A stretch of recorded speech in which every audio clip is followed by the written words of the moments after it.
Allo, zvakamira sei hama dzangu?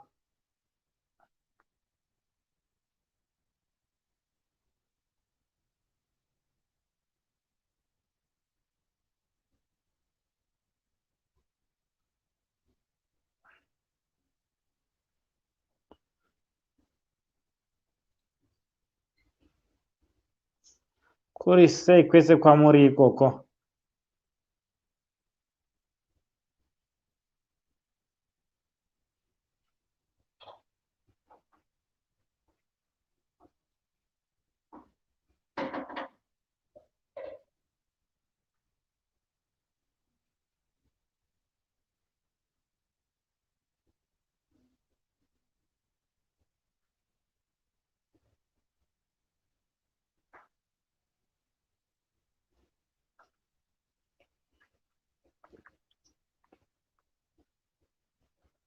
Zvakamira sei hama dzangu?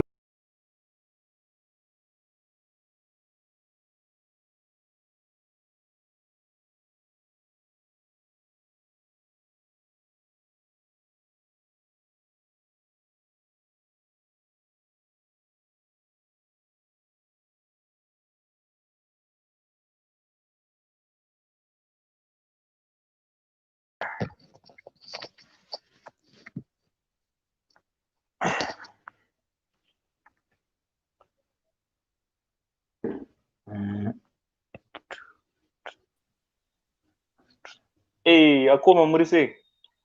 Zvakamira sei? Ndiri bonnet yangu ngija.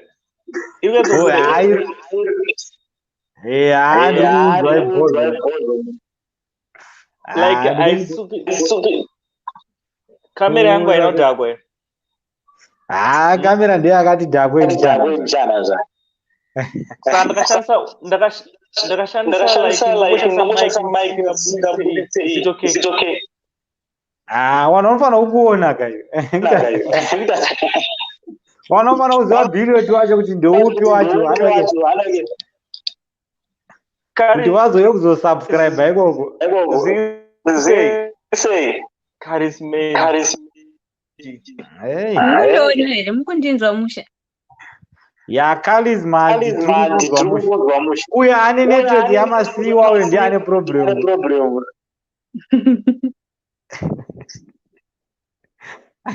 Saka chindipai new link ka.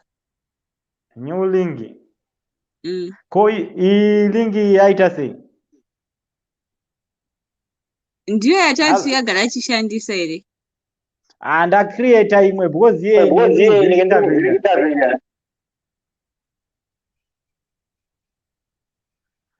bhiliyoti wadonha here apo ndiri kuteerera zvako.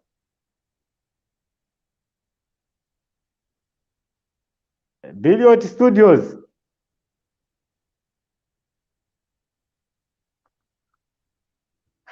Mukomana uyu network yake anga achimbotaura network yake kuti anaumira zvakanaka. Halo?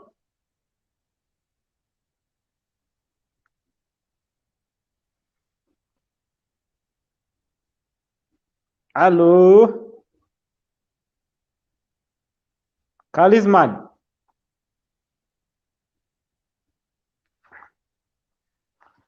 Viewers, muri kunatsotinzwa zvakanaka here?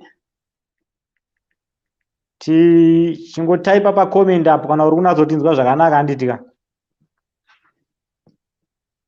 Takamirira umwe host wacho kuti aite sei?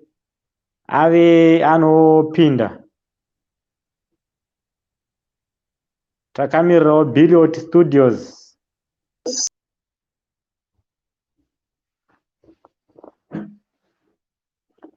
Network yacho iyi. Guest nehost vanenge vadonha apa network yacho inenge isina kumira zvakanaka apa.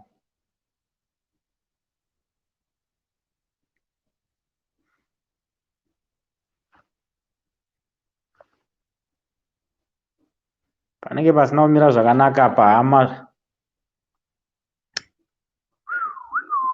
Regai timboone kuti vanodzoka here ava. Carismandy, ramba uchitraya Billiot, ramba uchitraya zvakare. Ramba uchitraya. General. General Fire Colosso. Zvakamira sei. Muri kuzvigona sei General Fire Colosso apa? Wagwani General Fire Colosso. Regai takamirira mumwe host apa studios na carismandy vanenge vadonha apa network yacho inenge isina kumira zvakanaka iyi.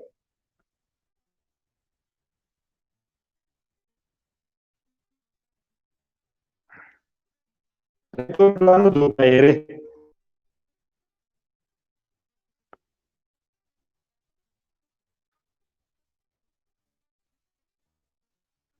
Tione kuti vanodzoka here guest ya. Ya. Inda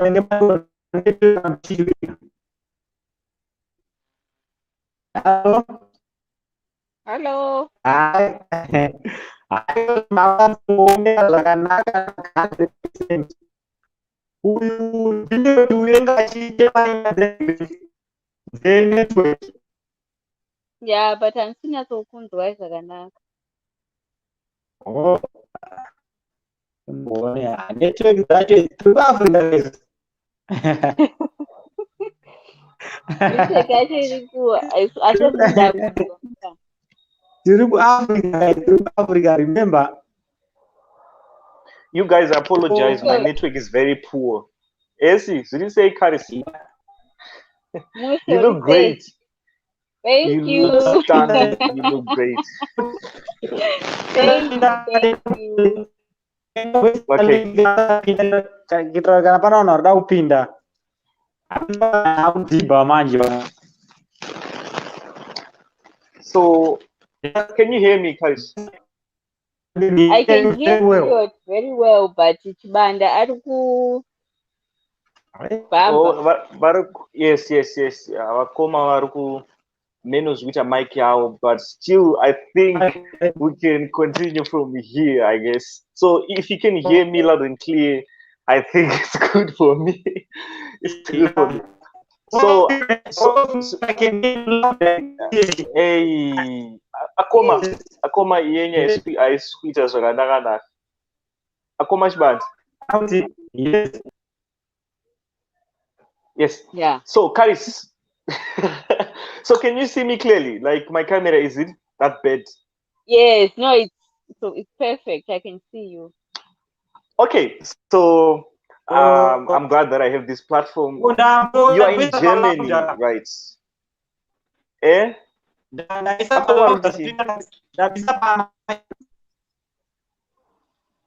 Hey, speaker yenye isunganisa kuita zvakanaka koma. Hello? Akoma chiband. Yes, I can hear you. Yes, come closer. Maybe I should come closer to the mic. Yeah. Yes. How far? Makunyatonzwika bo. No. Totokotamba iri kurira. Tichaziva kuti speaker yangu here kana kuti iAfrica network. Ndinoda kuisa link pamacomments apa akatisati tatanga kuitira kuti kana kuna vanhu varida kupinda vaite sei? Vapinde. Yeah. Okay. I think Munori I haven't been making videos lately. So most of the stuff and but I mean so they don't go copa, they don't go paste. But I think for now, go try to comment section. Oh. Yes, that would be good. Do is a question in the comment section. Yes, my questions are over comment section. Okay. Yeah, it's over to you, Goma Billion. It's over to you, guys. All right, thank you. It's an honor, Caris. Like, it's really, really an honor. You are in Germany right now, is it? Yes.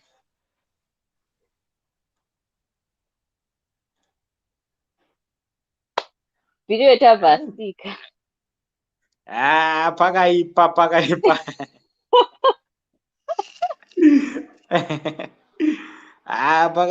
Pakaipa. Ini asata boita madhiri eku. Timbona.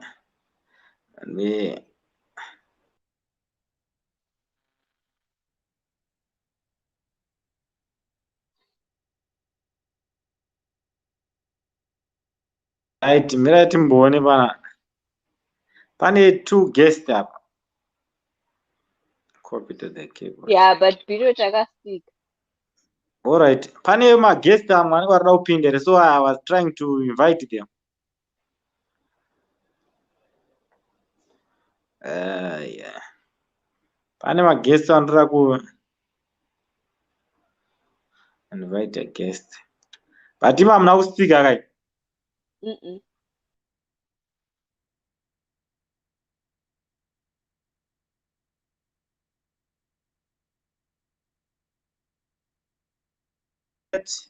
Nakumbotira kuedda this guest man. Hey. Invite guest. Zvacho izvi.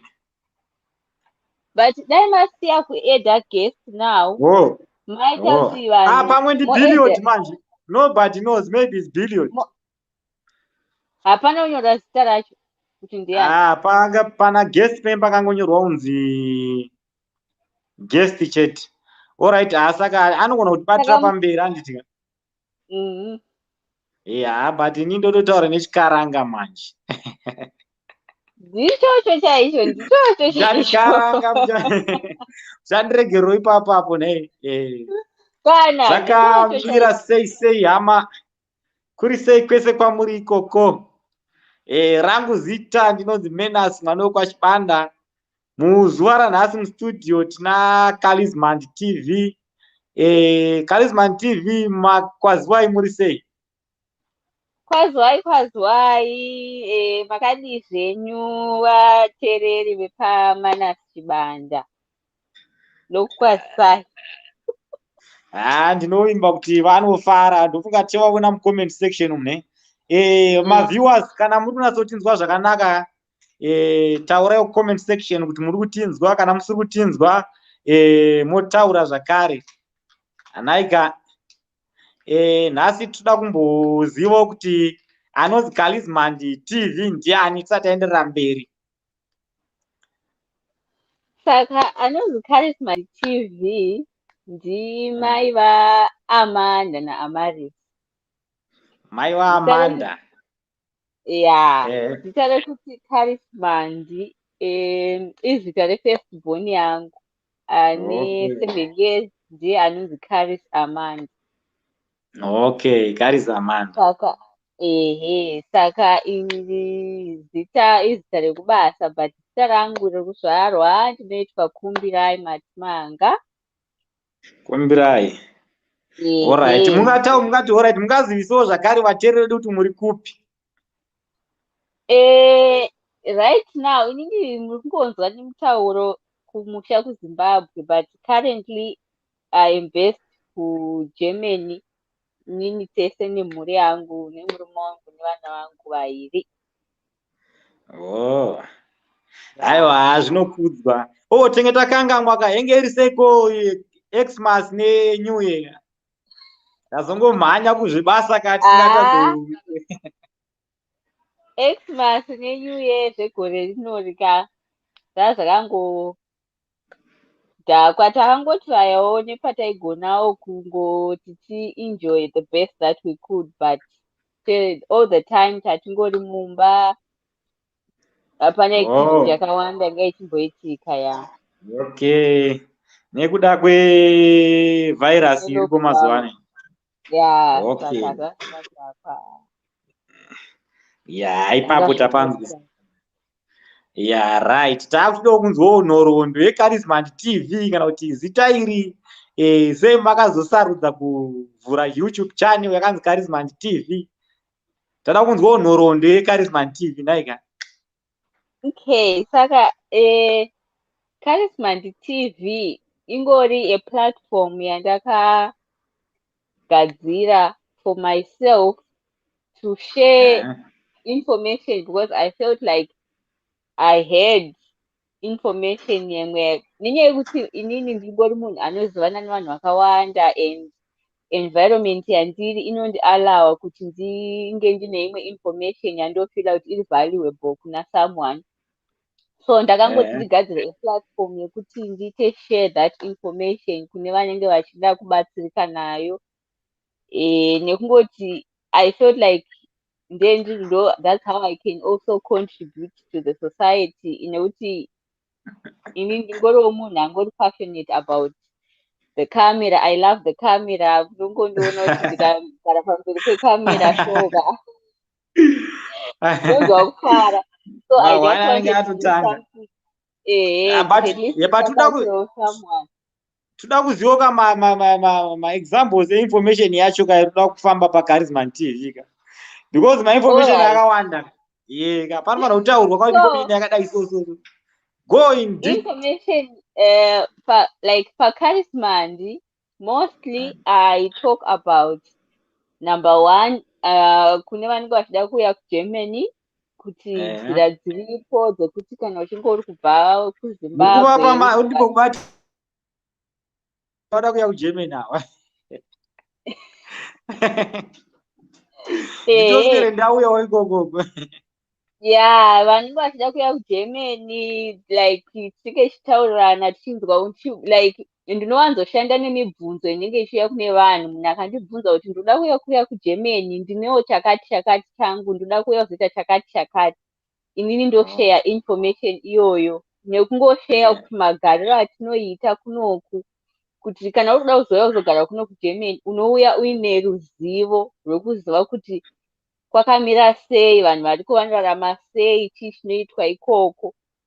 Okay. So mostly ndozvandinenge ndichingotaura ndizvazvo Okay. German. Makadii kuiti German TV. Because it's all about like, Germany. It's all about coming to Germany.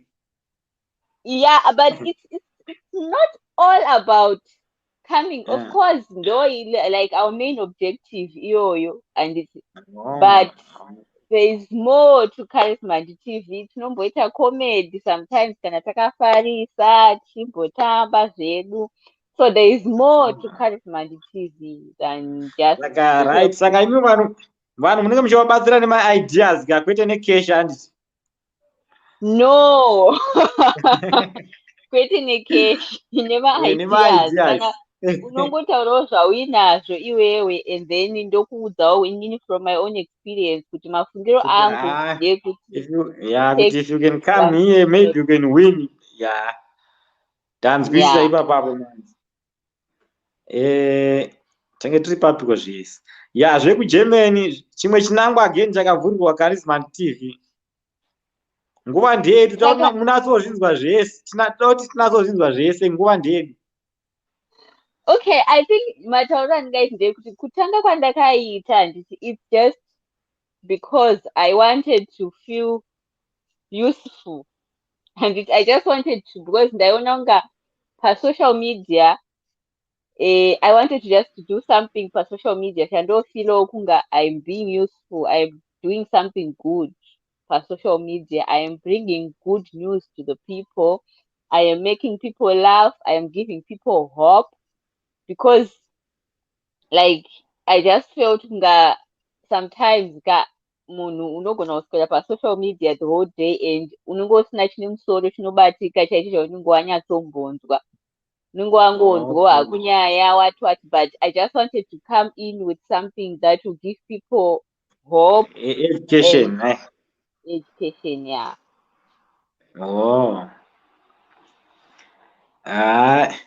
ipapapo panenge panzwika bo. Tinoda kumboti pane vanhu vanenge vaida kupinda mustudio kapa. Zvino panapa inini handichazivi kuti unoisa sei lengi nepanapa manje. Unoisa sei lengi because tinoda kuti kana vamwe vanhu vanenge vane mubvunzo vaite sei. Tone. Inenge yakuda kuita. ya viewers link ndaisayirwa handitika munongopindawo mustudio motaurawo nacarismandy kana mune zvamuda kubvunziridza kana mune zvamuda kubatsira futi nazvo. Link ndiroro hama dzangu ramuriona riri pacomment section apo handitika. Ndo link racho rero. Saka munofanira kuva ready nai kumibvunzo yevanhu handitika. Mo-subscribe zvakare hama dzangu, munongoenda pa YouTube channel penyu monyorawo kuti carismandy TV, mobva matanga. Musati masubscribe first, motanga mangomboona kana 1 video zvive kana kuma 2 minutes 3 minutes mozo-subscribe. Musatanga nekusubscribe because makatanga nekusubscribe musati maona inozobva manje sub yacho, saka tangai maona mozo-subscribe. Varida kupinda mustudio link iro hama dzangu. Uyu Billiot haambotaura nyaya yenetwork but ndatoona kutoti haatori ma1. Haatodonha chero chero. Haatodonha, haana kudonhedzwa adonha.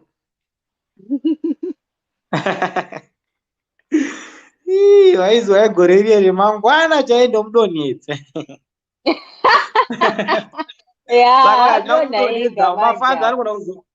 Mafanzi anogona kuzogaya kuti adonhedza Billiot. Billiot haana kudonhedza, adonha ega.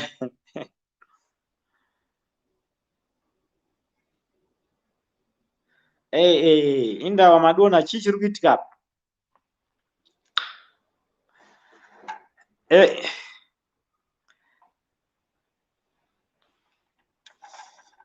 Come back. Dzokai mafanzi akatokumirira apa. Varida kunatso right guest add guest coach. Ndabaya kipa papa. Vanhu vacho ava hanzi I love your videos. Yeah. Shanzi kudini? Ma-comments. Hanzi na Salis World, how old are you? Good question. I am very old, Sally. Very old. Old. Okay, I turned 29 years. 29. All right. Mune 29 handitika.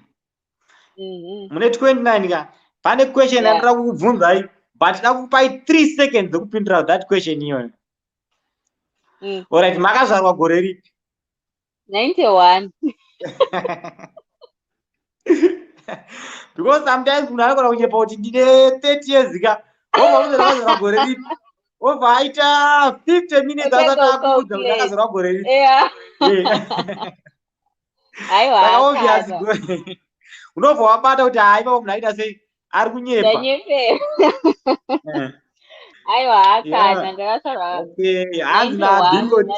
Billiot, my network is poor, but I have questions. Billiot, tipe ma-questions ako tinzwe. Uya nema-questions ako tinzwa. Hanzi na Salis World tinofara kukuonai. Thank you so much. Timboone kuti zvakamira sei apa.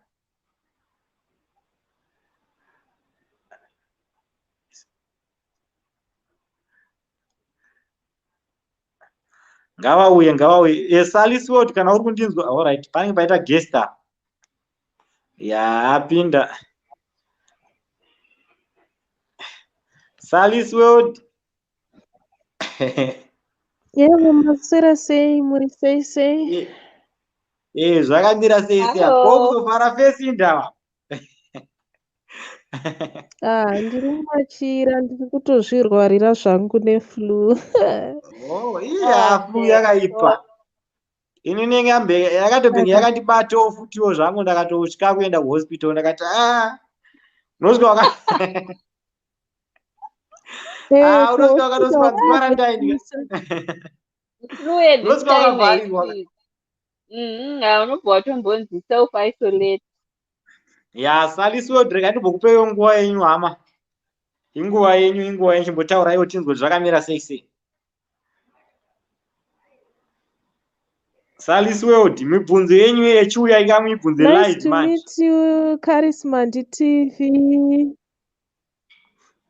Nice meeting you too. Okay, ndambobvunza kuma-comment section kuti how old are Okay, you? Ndofunga taenda kureka. mapindura. Alright, tisati taenda kureka ndimubate muromo. Uyo anonzi Salis World yoga munongoendawo pachannel pake paYouTube monyora kuti Salis World maita sei mobva maasiyawo masubscriber nekulike nekukomenta nekushare. Endererai henyu mberi. Okay. Ndikushauti Karis ndomubvunza mibvunzo yakanyanya kudii cause munhu wandinongofollowa zvimwe zvinji ndinenge ndichingoona but ndoda kumbobvunza nyaya yekomedi. Komedi ndoona sekuti ndo yamunenge munonyanyofarira kuita stereki. Nedzimwe nguva pamunenge muchimbotamba muchidii, hama dzenyu hadzitauri here kuti zvaunoita izvi, kana kuti murume wenyu hati shamwari apo wakundimakisa kana kuti wakudii? Inini I think number one, murume wangu, that's one thing I love about him. He allows me to be myself.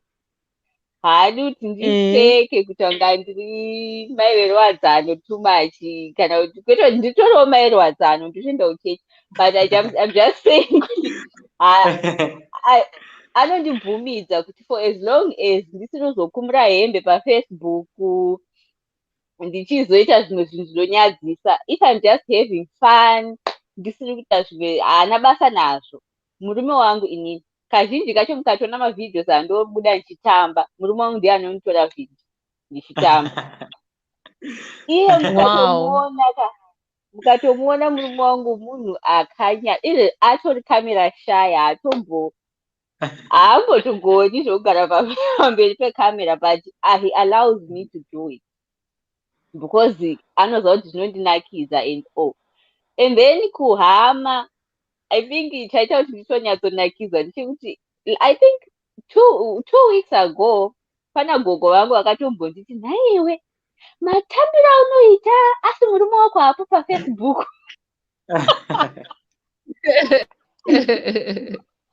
Ndikatomuratidza murume wangu ndikati ona kahanzi asi hausi paFacebook here nekutamba kwatiri kuita. Akatoseka akati handabasa nazvo ini, I do it kana zvichikunakidza, for as long as usinozokumura hembe nekuzotaura zvinyadziso paFacebook, I don't have a problem. Saka I'm good to go zvangu. I think ndozviya zvinonzi kana uchiroorwa kana uchidanana nemunhu, danana nemunhu anogamuchira zvese zvauri, upenzi hwako. A person who take you as you are, who loves you as you are, nokurega uchiexpressa your feelings and how you feel, and zvinoita kuti life even more easier and enjoyable. Even marriage yacho, I can see kuti the way you express yourself, it tells more about the man who is in your life. Kuti he is so supportive, and I thank God for that, and you must also thank God for that. Kuti dei wanga iwewe dei marriage yako yanga isiri kufamba, tinoiona nekuva sad face nekutoshaya mufaro, but because anokusupporta all the way, that's why you are glowing and you always put that smile on your face. So yeah, I really enjoy that. Right. Pa YouTube pane pane ma-challenges atinosangana nawo as YouTubers each and every time. I remember pane imwe one of the videos yamakambotukwa chichi muchinzi you are disrespecting the dead what mukatombova emotional drained. I know, and I also go through those challenges nguva zhinji. How do you deal nema-situations akaita seiwayo, and how do you choose to go forward instead of going back kana wava emotional challenged? So I think inini one thing chandakanzwisisa about social media ndechekuti I think it's a survey yandakaita, a personal survey yandakaita inini. Ukaona munhu pasocial media anouya achibhasha vanhu, anouya achituka vanhu, if you go on the profile yemunhu iyeye, you will see kuti this person munhu atoriwo nebitterness yake, munhu atoriwo nemaproblems ake ari kutadza kusolva. Haumbofi wakaona munhu ane life yake iri in order anouya achikutuka. Even if ukaita a mistake, munhu chaiye ane life yake iri in order anouya kwauri. Even on that case, pane vamwe vanhu vakatouya kwandiri vachitaura neni in a nice way kuti zvawaita izvi, it's a good way, it's a good thing video yako iyi, but maybe you should have done it in a different way, on a different time, in a nice way, handiti mazvona.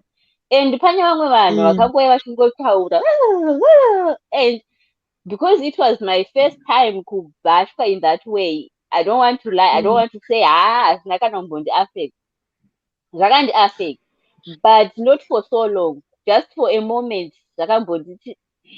Then ndangoona kuti like vanhu ava, they are not worth my time, they are not in my level whatsoever, because inini I don't bash people, kwete in my level yekuti yemari kana kuti yechii, but my personal life, I don't bash people. If you do something wrong, I come to you in a nice way to tell them. So munhu anondibesha is not worth my time. That's what I do. I don't give attention. I block and delete. No one is above blocking. I block you. All right. Paita Okay, yeah, mubvunzo that's kapo very ka. true. Paita mubvunzo apo ka. And when did you move to Germany and what was the reason you went there? Okay, so isusu kumuva ku Germany takauya, my husband came 2015 muna February, and then inini na Amanda tukazopera 2015 muna November. And the reason was just kuti murume wangu akanga wana scholarship kuya kuzoita masters rake kunoko, so it was just a good thing kuti tifambe semhuri ndokuuya kwatakaita. And then after apedza kustada, he got a job, and takaona kuti the offer was tempting for us to stay, and then we stayed over. Okay. Ndofunga mukoma Billiot vapindurika ipapo. Vabva vaisa mumwe mubvunzo zvakare. And I have a friend who has been trying to go and study in Germany, but it's now 2 years. Achingoripo, and he's saying the process is long. Explained to me what causes all that. German people are like that. Ukaona uri kutotadza kuita go through the application process yeGerman whatever, it's better ugare wherever you are, otherwise maGermans vanokufrustrate. Like muno muGermany ka, I think it's the most complicated place for anyone to be. Whatever chaunoda kuita unopuwa a heap yemapepa ekufila kudai so.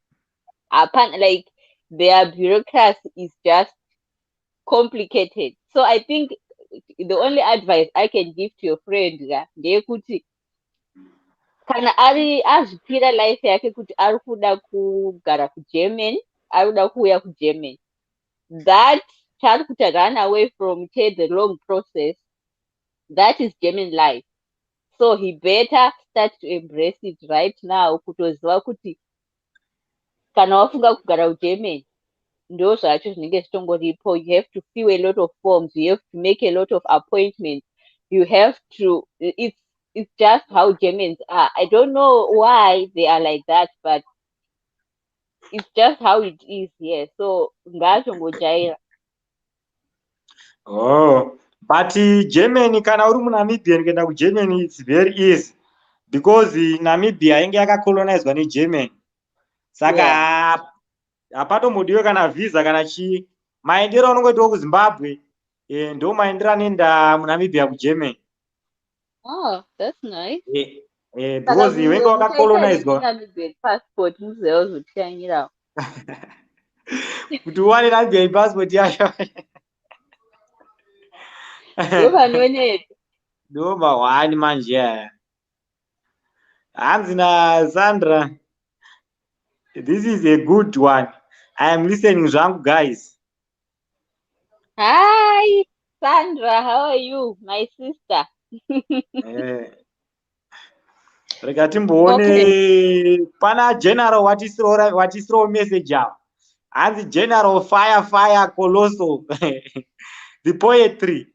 Hanzi carismandy zvakauya sei kuti uye pasocial uchitaura zvinhu zvine musoro. Tichaona kuti vakadzi vakawanda aina nhatsogona kuverenga vanofarira kutaura zvina musoro, especially zvinyadzi.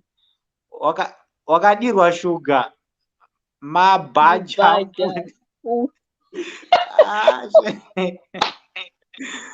ndofunga mangoverenga omega ini kutoverenga kunondinetsa ini. Okay, first of all, zvinyadzi hazvinomboshata. Hapana munhu asingadi zvinyadzi, hapana munhu asingaiti zvinyadzi. So hatisataure kuti hanzi zvinyadzi zvakashata.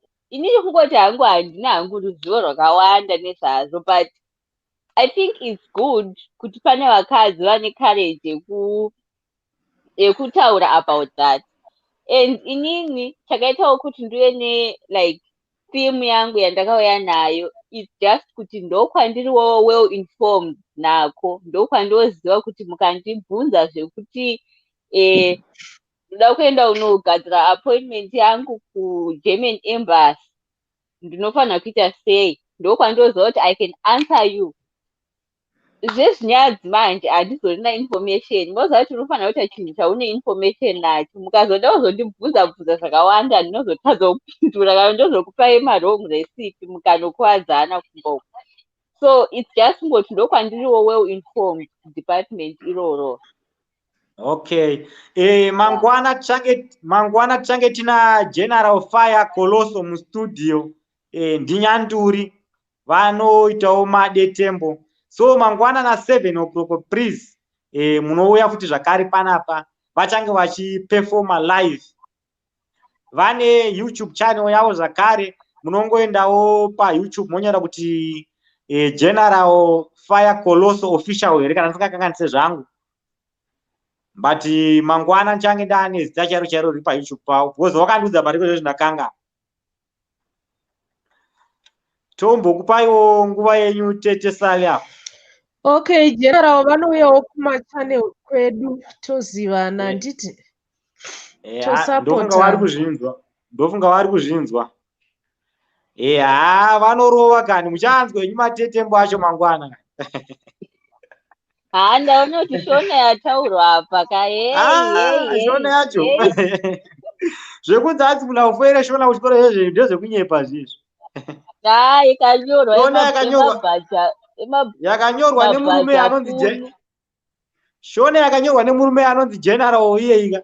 Unowana 2 out of 10 zvechokwadi. But timbopindura general ipapo.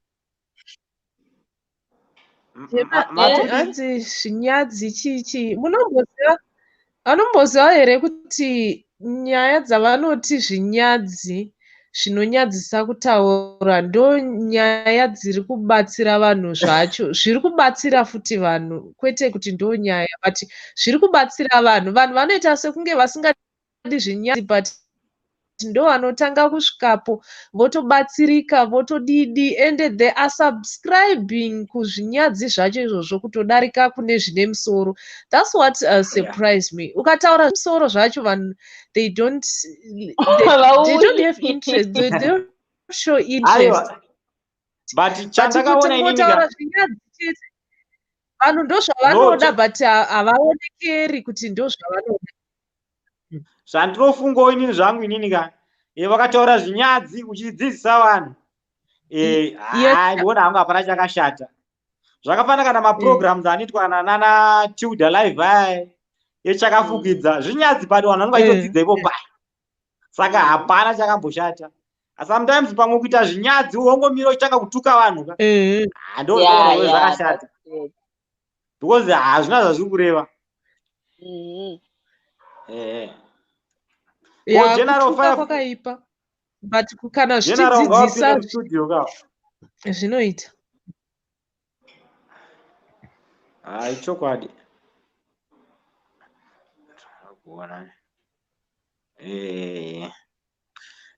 Billiot Studios uyenga achifanira kunge ari mustudio nhasiwo but handinoona kuti anyora kuti hanzi my network is poor but I have questions. Network yake maquestions ake taawerenga kudhara ndofunga ndanonokawo kuverenga that comment iyoyo. Zvimwe zvamungade kubvunza again ndezvipapa tete Sali, zvamungade kubvunzawo Charismandy kuti chii zvakare zvese ndo mukana wacho.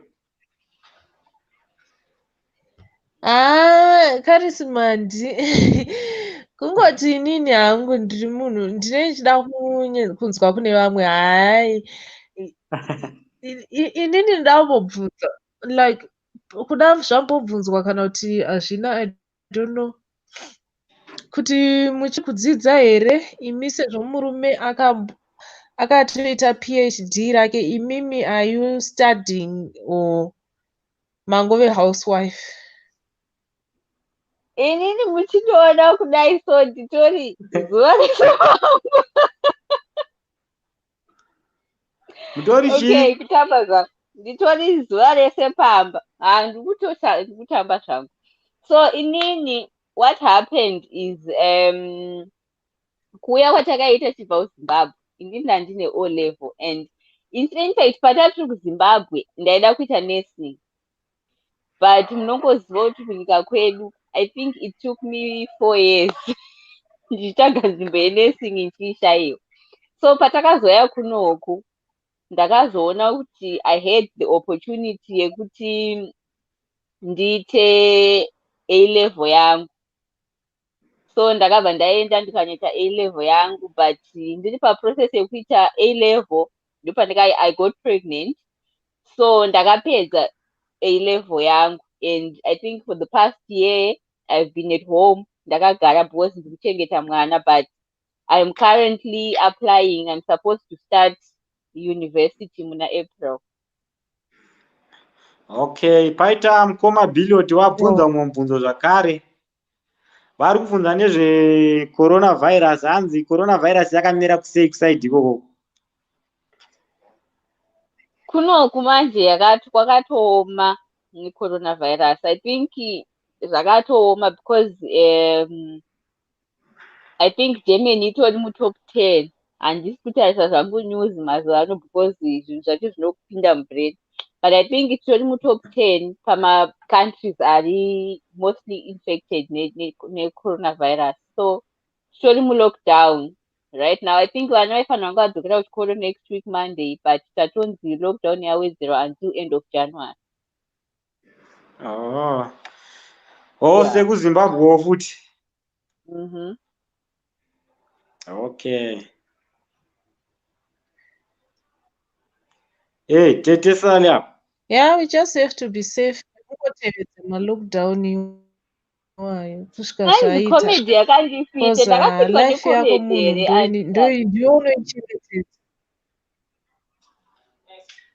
Tukukudai kuNollywood movie ku I Nigeria. really enjoy kana uchiita macomedy. ringori dzungu kani ndiri munhu ane dzungu kunoziva munhu ane dzungu yawe muchiita yenyewe hanziko ndingori munhu dzungu ane dzungu rinobhadhara sometimes. kaintro kanombondinakidza zvangu. Sometimes ndinogona kupinda pamavidheos enyu ndichiona maintro chete vanonzi ndosiya ndoenda pane rimwe vhidhio ndoona ndingori munhu ane dzungu chete kani dzungu racho rakawandisa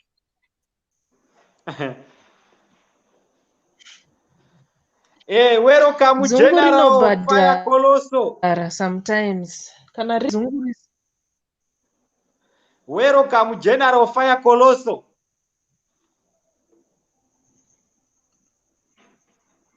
General. ndingori pamute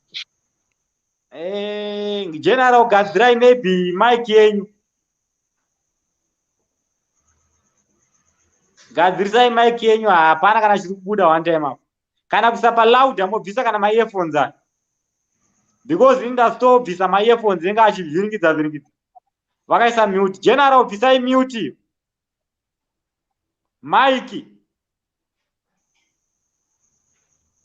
Yeah. Hello. Yeah. Hello. Mukundinzwa here? Ya takukunzwa manjo. Ya takukunzwa. Wengo wakaisa ma earphones enga singana kuita zvakanaka. Goodness. Hello, General. Bvisai ma mic aya. Remove those mic and put your phone on loudspeaker. I think you have to remove the earphones and put your phone on the loudspeaker. Okay, rikatifanira kuenderera mberi wachigadzirisawo. Hanzi mukuwasha murombo mhoro baba Junior. so pachina any questions here ndaufanira kumboenda ndine kamutete kangu kanozopinda apa karikura speed kachitema ipapa All right. Any questions? Unongoendawo kazvine kastyle akati akamirawo 2-3 minutes ka. General. Ameno tete sari ameno mubvunzo here apa. aiwa ini ndanga ndapedza naye Caris. Welcome General. Anything ameno zvabva kungoita. Wakutinzwa here kozvezvi? General vari right zvekuti. Ndakunzwa kuti clear.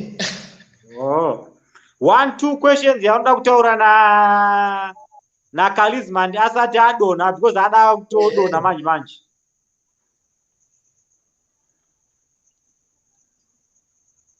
All right, handisina mubvunzo yakanyanya kudaro but actually handisina mubvunzo. Ndikuda kutongoti aramba achiita zvinhu zvakanaka because actually kwachuza kuenda kwacho kunenge kwandifadza chaizvo kuti zvinhu zvari kutaura zvine musoro. Ini vanhu vanotaura zvine musoro ndovafarira. All right. Totenda nemashoko ako yaya. Thank you. Handiti ka. General yeah. Thank you very February. March is too far. Handiti ka.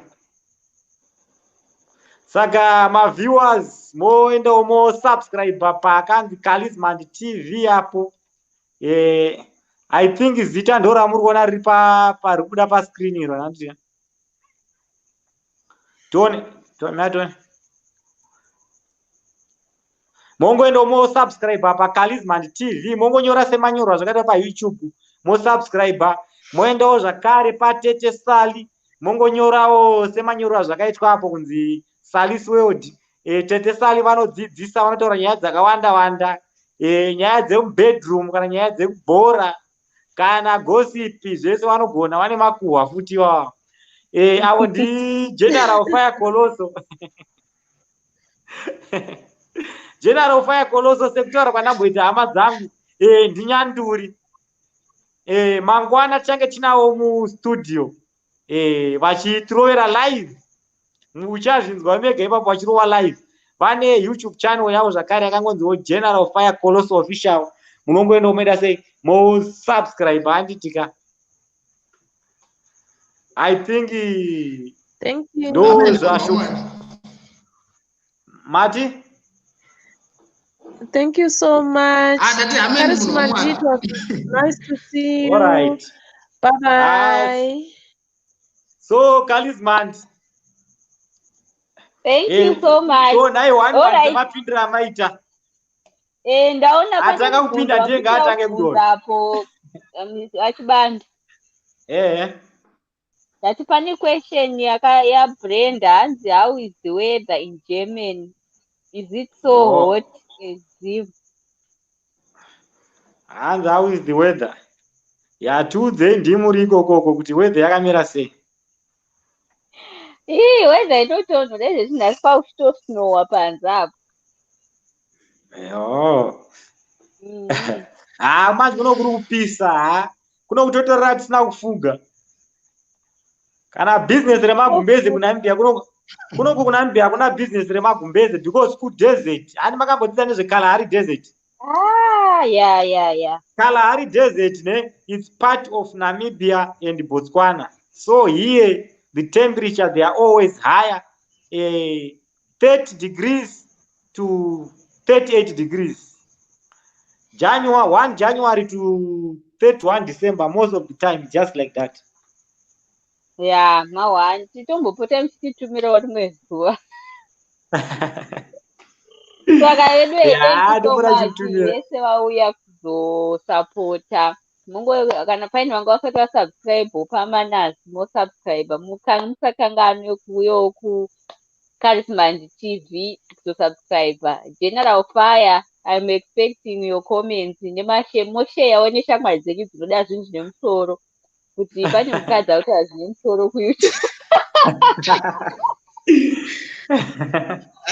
Ndozvandambotaura paya ndikati wakadirwa shuga. Thank you so much. Bye. All right. Ngatbatane pa next time. General. Ndikuda kudonha, ndikushaya ndodonha sei. Mukuru. So ngatisangane mangwana hama dzangu, tine murume ari kubuda pascreen apo uyo, murume anopisa, murume ane moto anonzi General Fire Colossal, anotaura shona yemandoro kwati. Don't miss, subscribe pakanzi Menasi Banda because mangwana anenge achiperforma live. Kana mchida content yake zvakare mwendo kuYouTube channel kwake mosiya masubscribe ikoko mongonozvionerawo mega pamuno sefodya. Thank you so much. Ngatisanganewo pa next live zvakare mangwana. Love you all. Paita guest up. Mina timboone guest up. Mana msadara mana leve pera. Teketa kutooneka kandiona ndakati paita guest. Mondiregerera koma live ndaipota. Ikoko hakuna mhosva ikoko. Ikoko kuna mhosva, ane mhosva ndimasiwa ikoko. Right, saka I think maybe by next I think maybe mangwana zvenetwork tinenge tazvigadzirisa then tinotsotanga basa. Especially koko muri pa lockdown munenge musina zvokuita. Saka kurova basa chako chaiko ndofunga mafans angu inini vanototi video tiwatrasisa like 2021 ndatopinda sina mbogadzira kana video kana chii, but it's only a matter of time. All hope is not lost. Chiri kudzoka chine. I'm coming back with a banger kuchannel yangu. Then another thing zvanga ndichida kutaura, ndaida ngoappreciate kushanda kwamukuita koma wachibanda muri wabasa. Ichokwadi ichocho. muri kurova kwete bijada zokuti zokudzwa inini I appreciate zokuti zvakanyatsofa mushe kuti tichazomboda kubhiriyot haisisiri bhiriyot zim studios anomoziziva yangonzi bhiriyot yangonzi bhiriyot aiwa zvinokudzwa uyo ari apo akanzi Kelvin Billiot uyo ndiYoutuber ndistudent zvakare paBindura University handiti Bindura University ane channel yake zvakare yakanzi Billiot makaenda paYouTube monyora kuti Billiot mosubscribe ipapo ane content yakasiyana siyana ipapo endai mungonozvionerewo mega pamurose fodya hama dzangu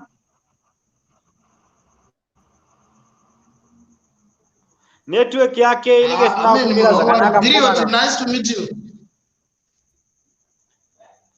Ndiri kuona kuti munhu ane shungu dzokuita sedzekuti apinde palive but masaisai ekuZimbabwe anoziva kuti ma1 acho haana kumira zvakanaka.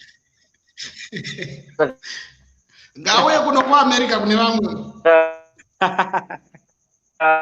Haazvi kuita zvechikoro manjika. Saka totenda zvikurusa vese vaonawo mavhidhios edu vakasubscribe vachazosubscribe mangwana vese tinokutenda hama dzangu nezita raJesu ndichiti thank you so much, bye, I love you all.